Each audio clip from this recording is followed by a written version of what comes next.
Hello everyone and welcome back to the Okie Hippie Farm channel, where today we're going to be working on the living room accent wall.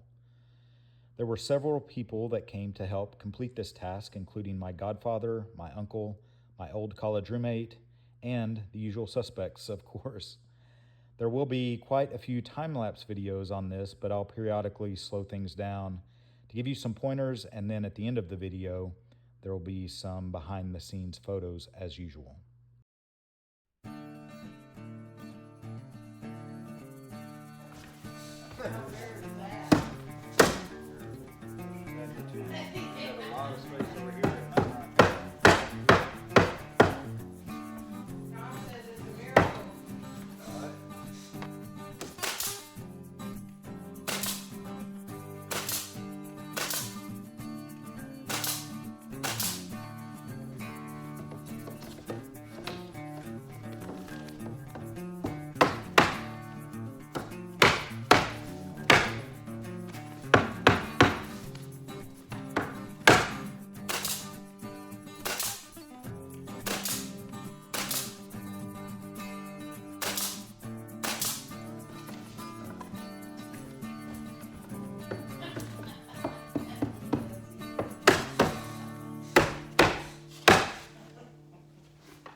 Are you out of nails?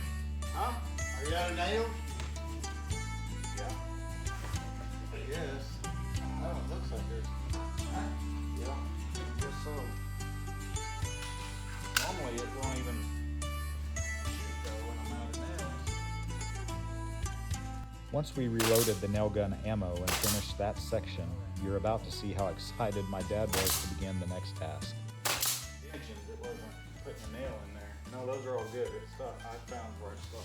Alright. Oh, Lordy. I gotta do them little ones. Oh, Lordy.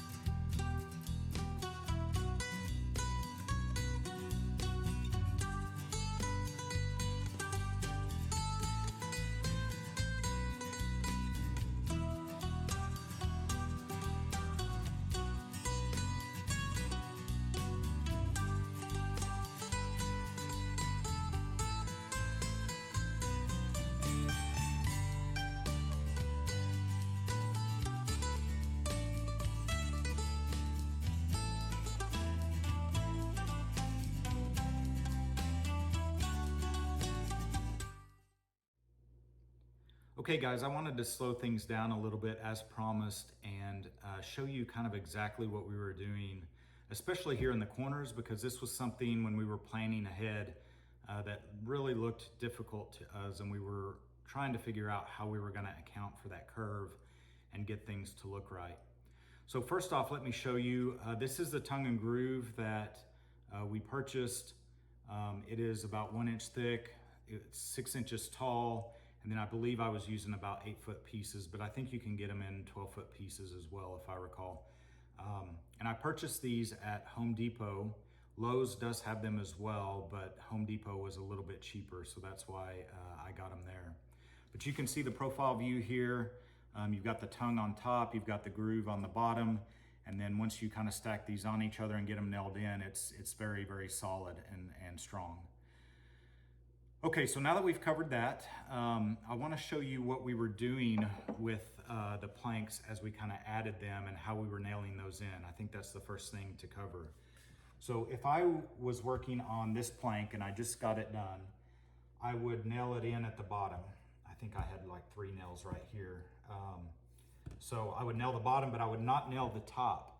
And the reason I left the top free was because when I would bring this next piece on to stick this groove down on the tongue, I kind of needed a little bit of give on this bottom piece. And so once I got that top piece, you know, kind of secured in the tongue and the groove, then what I would do is come in and nail the top of the bottom piece that had just been completed previously, and then I would nail the bottom of the current piece that I had been working on, and then I would leave the top open again for the next piece.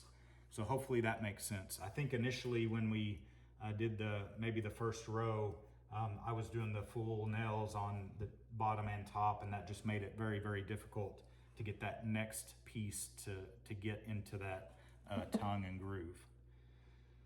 So now let me show you what we did here on the curve itself. So like I mentioned, we were a little concerned about getting the curve right. We weren't exactly sure how to do that. But what we did, we used maybe this piece or a similar piece as a template. And if we had just completed this plank here, we would go to this blank area that did not have a plank.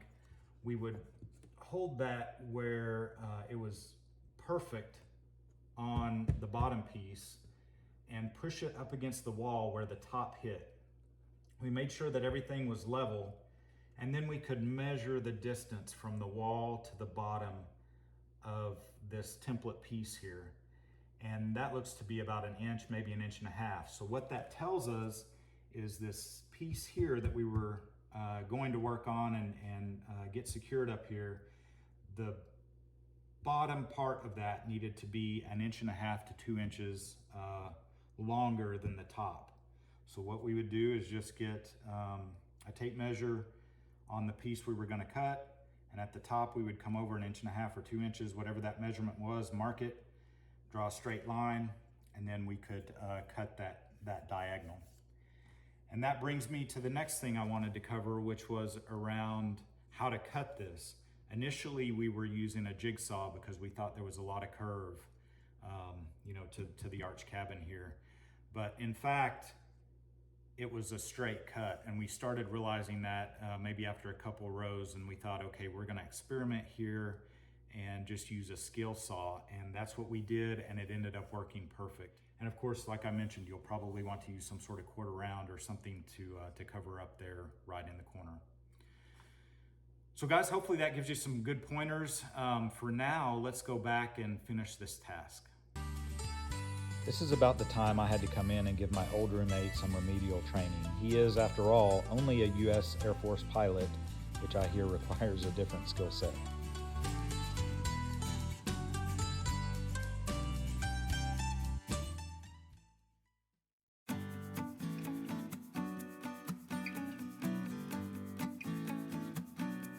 Just when you think I was going to be able to avoid my favorite construction equipment.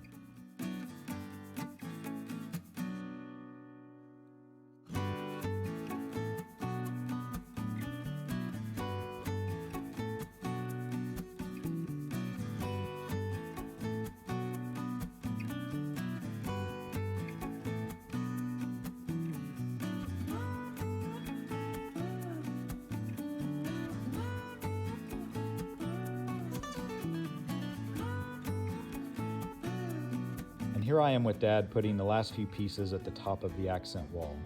These were the most difficult pieces of the entire wall, and I think we had to recut them multiple times. Be sure to stay tuned for the next video where I'll show you how we created the trim around the crescent windows. See all you hippies and hippie wannabes soon.